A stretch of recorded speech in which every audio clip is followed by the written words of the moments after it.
शास्त्र जो आज्ञा दे उस आज्ञा का पालन करना ही धर्म है और उस आज्ञा का उल्लंघन ही अधर्म है। समझ रहे हैं आप लोग? पिता ने कहा राम वनवास जाना है तो राम का वनवास जाना धर्म था और नहीं जाते तो वही अधर्म था।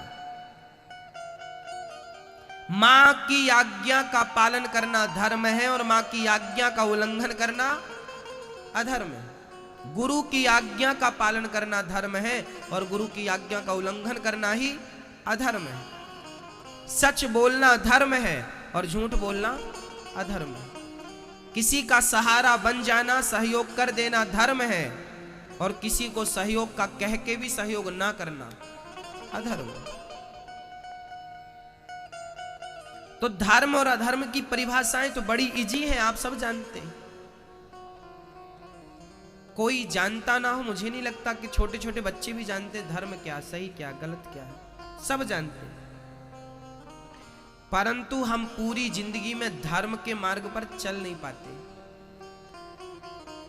है ना?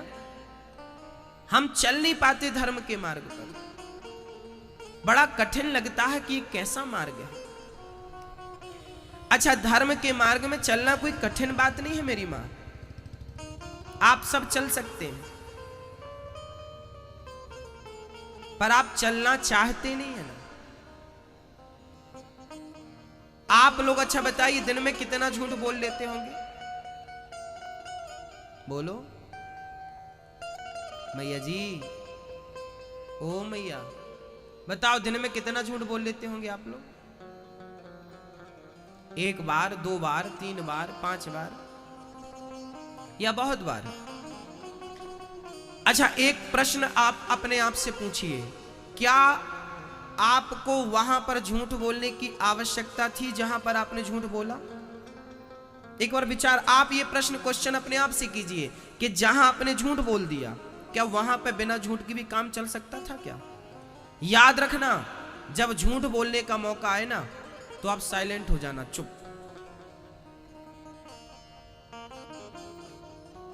कई बार चुप रहने से बड़े बड़े काम बन जाते हैं। जरूरी नहीं है कि आप बोलें, बोलो यदि पहले तुम तौलो फिर मुख को खोला करना, पुष्प नहीं बन सकते हो तो कांटे बनकर मत रहना। मेरी मां, पहले आप अपने आप से पूछिए कि आप झूठ बोलते हैं, क्या इसकी जरूरत है? जरूरत है? क्यों? आप झूठ किनसे बोलते हैं?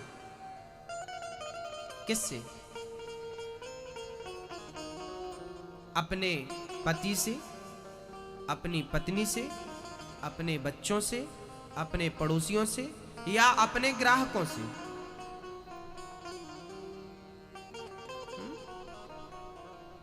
हम झूठ बोलते हैं। हमारी किराने की दुकान है, हमारी किराने की दुकान है, हम बिजनेसमैन हैं, व्यापारी हैं, हमारी कपड़ों की भी दुकान है, हमारे जूते चप्पल की दुकान है, हमारी लोहा की, सीमेंट की दुकान है, सरिया की दुकान है। गुरुजी, अब हमारी दुकानें हैं और आप कह रहे हैं सच बोलो, तो कैसे काम बनेगा? हम तो किराना की दुकान मालिक, हम तो किराना की दुकान है, हमारी कपड़ों की दुकान है, हमारी सरिया की दुकान है, झूठ तो बोलना पड़ेगा। एक बार ये प्रश्न हमसे पूछा गया कि गुरुजी आप कहते हैं सच बोला करो, पर हम दुकानदार लोग हैं, हमें तो झूठ बोलना पड़ेगा ना। एक सज्जन ने अपने मन से बोल दिया, दुकानदारों को तो भगवान भी माफ करता। हमने कहा क्यों? क्यों माफ करता है तुम्हें दुकानदारों को भगवान? क्यों माफ करेगा तुम्हें? तुम दुकानदार हो, 10 रुपए की चीज को यदि तुम 11 में और 11.5 में बेच रहे हो, 12 में बेच रहे हो, तो ये गलत नहीं है, ये सही है, ये झूठ नहीं है। ये दाल रोटी ईश्वर भी जानता तुम्हें चलानी है, पर तुम 10 की चीज 20 में पहनाओगे तो भगवान कहेगा अच्छा बहुत जल्दी तुझे करोड़पति बनना है, चल बनाता हूं। ईमानदारी से कमाया हुआ धन आपको सुख देता है। आपको बिना नींद की गोली खाया आपको नींद आएगी। आपकी पत्नी भी अच्छी होगी, आपके बच्चे भी अच्छे होंगे, संस्कारी होंगे। और आपने यदि 2 नंबर का धन कमाया और बने बड़े आदमी बनने लगे तो वो धन देखना बहुत जल्दी किसी और रास्ते से निकलना शुरू हो जाएगा। या तो आपके बच्चे बिगड़ जाएंगे, शराबी बन जाएंगे, जुआड़ी बन जाएंगे, सुरा सुंदरी के चक्कर में लग जाएंगे। आपको क्या लगता है धन कमा ले ना? धन आने के यदि एक रास्ता है तो जाने के ना जाने कितने रास्ते हैं। इसलिए ईमानदारी का धन। मेरी माँ, मैंने बचपन में एक बात सीखी है मैं अपने से। जब एक बार मैं 8 साल का था, जब मैं 8 साल का था, 8 से 9 साल का रहा, जब मैं 8-9 वर्ष का था तब मुझे 50 रुपए कहीं से प्राप्त हुए थे। 50 रुपए मैं जोड़ता था पैसे थोड़ा थोड़ा। मुझे 50 रुपए मिले थे माँ, और मैं खेत जा रहा था तो वो 50 रुपए मेरे रास्ते में गिर गए। ये मेरे साथ की घटना है। तब से मुझे एक सबक मिला, वो सबक मैं आपके सामने रख रहा हूं। 8-9 साल की उम्र में मुझे 50 रुपए प्राप्त हुए थे। बहुत सारा महीनों तक जोड़ा तो 50 रुपए इकट्ठे हुए। 50 का नोट था, एक ओनली, वो मेरे जेब में था।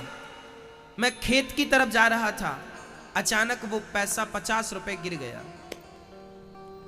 मैं जाकर देखा, जेब में हाथ डाला तो जेब फटा था। चलो, जेब से गिर गया। बहुत ढूंढा, नहीं मिला।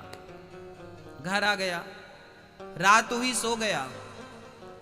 सुबह हुई, दोपहर हुई, शाम हुई, फिर मैं उसी रास्ते गया तो भक्तों, जहां से ना जाने कितने लोग गुजर गए थे, कितने लोगों के गुजरने के बाद भी वो 50 रुपए लगता है मेरा इंतजार कर रहा था।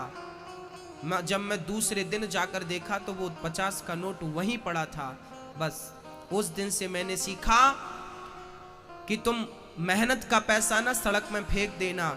यदि तुम्हारी मेहनत का है ना तो कोई हाथ नहीं लगा सकता, और यदि गलत पैसा है तो तिजोरियों से निकाल के कोई ले जाएगा, आश्चर्य ना करना। उस दिन से मैंने सीख ली कि मेरी मेहनत के रुपए कहीं जाने वाले नहीं, मेरे पसीने के पैसे कहीं नहीं जाएंगे। आपको भी ये सबक आज लेना चाहिए कि मेहनत ईमानदारी से जो रोटियां खाएंगे ना, वो रोटियां पचती भी अच्छे से हैं। बेईमानी की रोटियां ना पचती भी नहीं है, पेट खराब हो जाता है। डॉक्टर को जाओ तो फिर वो ले लेता है जो वसूली से तुमने यहां वहां से। रोटियां नहीं पचती। मेहनत बहुत अच्छी है। मनुष्य का धर्म है सत्य बोलना और परमार्थ करना। इसलिए झूठ बोल के जीत जाने से अच्छा है सच बोल के हार जाओ। कम से कम सच के साथ तो रहोगे आप। कम से कम आपको ईश्वर ये तो नहीं कहेगा कि तुम झूठे हो, सच्चे हो। मनुष्य का धर्म क्या है? धर्म न दूसर सत्य समाना, आगम निगम पुराण बखाना। सत्य से बड़ा कोई धर्म नहीं, दया से बड़ी कोई पूजा नहीं, परमार्थ से बड़ी कोई सेवा नहीं। हाँ? यही धर्म है। बताओ हम मनुष्यों का धर्म क्या है? रिवीजन करो, बोलो हमारा धर्म क्या है? हमारे धर्म का नाम क्या है? सत्य सनातन धर्म। हमारा धर्म ही सत्य है। हमारे धर्म के आगे सत्य ही लगा है, सत्य सनातन। इसलिए हमें जीवन में क्या बोलना है? सत्य बोलना है। कौन कौन बोलेगा? आज से हाथ उठाओ। वाह, सब बोलेंगे। हाथ उठाइए एक बार। कभी झूठ नहीं बोलेंगे। बोलो एक बार, बोलो कभी भी झूठ नहीं बोलेंगे। जो कहूंगा सच कहूंगा, सच के सिवा कुछ नहीं कहूंगा। पत्नी से जो बोले सच बोले, पति से जो बोले सच बोले, बच्चों को भी सच की शिक्षा दें कि बेटा तुम्हें झूठ नहीं बोलना। शास्त्र बहुत हैं, शास्त्रों का सार क्या है, ये दूसरा प्रश्न है भागवत जी का। शास्त्रों का सार है केवल राम नाम, केवल राम नाम। सुख दीने सुख होते हैं, दुख दीने दुख होए। सुखदेव भगवान के जन्म की पावन चर्चा कल आपने सुनी थी। भगवान ने हम सबके लिए 24 अवतार धारण किए। कितने अवतार लिए भगवान ने? नारायण, नारद, हरि, कपिल देव, श्री राम, हंस, हयग्रीव, मोहिनी, दत्तात्रेय, नरसिंह, वामन, व्यास जी, ऋषभदेव, कौमार, यज्ञ पुरुष, धनवंतरी, बुद्ध, कल की अवतार, पृथु राजा, 12 पुनि, कृष्णचंद्र, परशुराम, मत्स्य, कमठ, ये 24 अवतार। 24 अवतार भगवान ने केवल इसलिए लिए कि भगवान कहते हैं शुद्ध सोना कितने कैरेट का होता है? 24 कैरेट का। भगवान ने भी 24 अवतार लेके अपनी शुद्धता का परिचय दे रहे हैं कि मैं कितना शुद्ध हूं। 24 अवतार, 24 कैरेट में सोना शुद्ध, तो 24 अवतारों में भी परमात्मा शुद्ध अवतार, नारायण अवतार। वो नारायण, वो नरसिंह, वो राम, वही कृष्ण, वही राम, वही कृष्ण, वही नरसिंह, वही अनेक रूप रूपाया विष्णवे प्रभु विष्णवे। भगवान का एक रूप मालूम मेरी मां क्या है? भगवान का एक नाम है विश्व रूप। ये विश्व किसका रूप है? ये विश्व किसका रूप है? ये विश्व परमात्मा का रूप है। हाँ मैया जी, ये क्या है? जो भी है पर मुझे उससे लेना देना नहीं। माना कि ये घड़ा है। ये क्या है? माना कि ये घड़ा है मिट्टी का। आपने देखा हो घड़ा बड़ा होता, ये माना कि। अच्छा ये बताइए ये क्या है? जोर से बोलना सब। क्या है ये? जोर से। मैया क्या है ये? नींद आ रही है? लगा लो पानी। क्या है ये? ये घड़ा, माना कि ये घड़ा है। अच्छा बताओ इस घड़े में मिट्टी के सिवा और क्या है? बताओ घड़े में मिट्टी के सिवा क्या है? कुछ नहीं है। कुछ नहीं। जैसे घड़े में मिट्टी के अतिरिक्त कुछ भी नहीं है,